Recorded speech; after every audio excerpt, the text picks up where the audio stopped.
While the Black experience as a whole is often stunted by oppressive race-based systems, there are also stark differences between the Black male and Black female experiences, as the intersectionality of Blackness and womanhood further subjects Black women to oppression in ways that Black men are not likely to experience. Morehouse and Spelman can be used as examples of this idea because even though Spelman's institutional performance has outranked Morehouse for years, the social atmospheres of both campuses cause a disconnect, which serves as a manifestation of gender differences between Black people.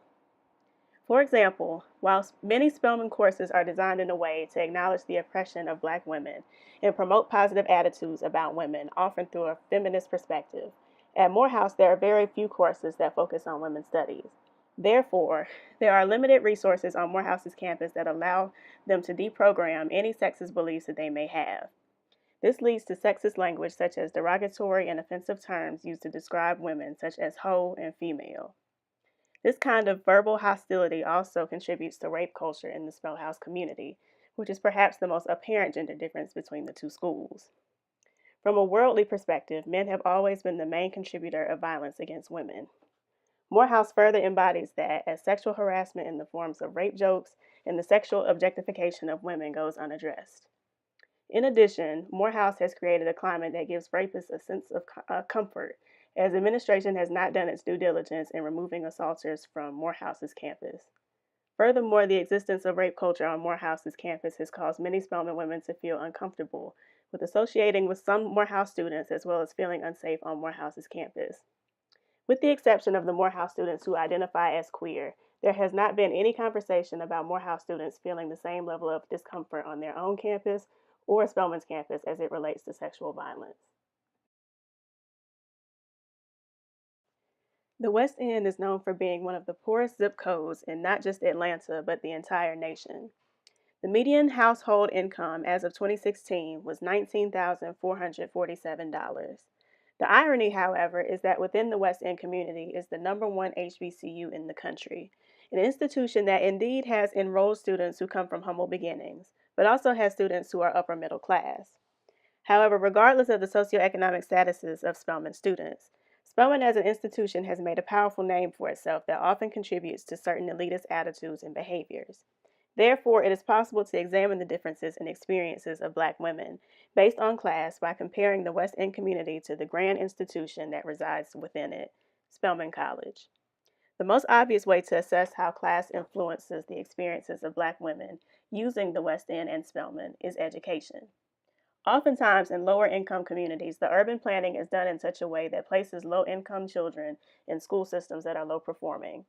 Because Black girls in particular are often harshly targeted by their school systems as being less intelligent and ill mannered, some Black girls from lower income communities may be less likely to perform well in school, as racism and sexism contribute to low self efficacy, thus influencing low academic performance and decreased motivation to pursue higher levels of education.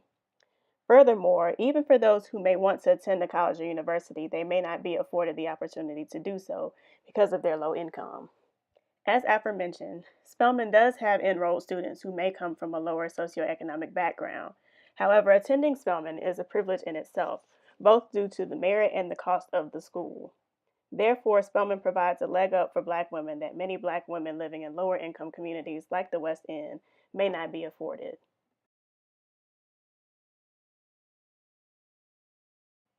The basis of patriarchy is masculinity. And while masculinity is a social construct, the measurement of a man's manhood often influences the way that he interacts with both women and other men and the way other men and women perceive him. Furthermore, although the two are not directly related, the sexual orientation hypothesis suggests that a man's sexual orientation influences his masculinity, which contributes to his social status, thus suggesting that gay and bisexual men have a lower social status than heterosexual men.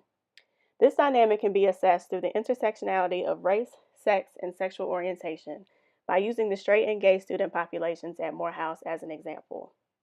As I said before, men are often the perpetrators of sexual violence, but they should also be acknowledged as survivors of sexual violence. This is an issue that goes unaddressed at Morehouse, as students who identify as queer have had to make sure that their voices don't go unheard during conversations about sexual assault within the Spellhouse community, being that queer voices are often silenced during those conversations. In addition, LGBTQ+ societies that involve Morehouse students are often met with opposition from the heterosexual students on campus. One main example being the AUC Shut It Up Twitter page that was made after the We Know What You Did hashtag to mock the student organization AUC Shut It Down. Also, some Morehouse students contribute to the concept of hypermasculinity by tearing down men of Morehouse who do not conform to gender norms.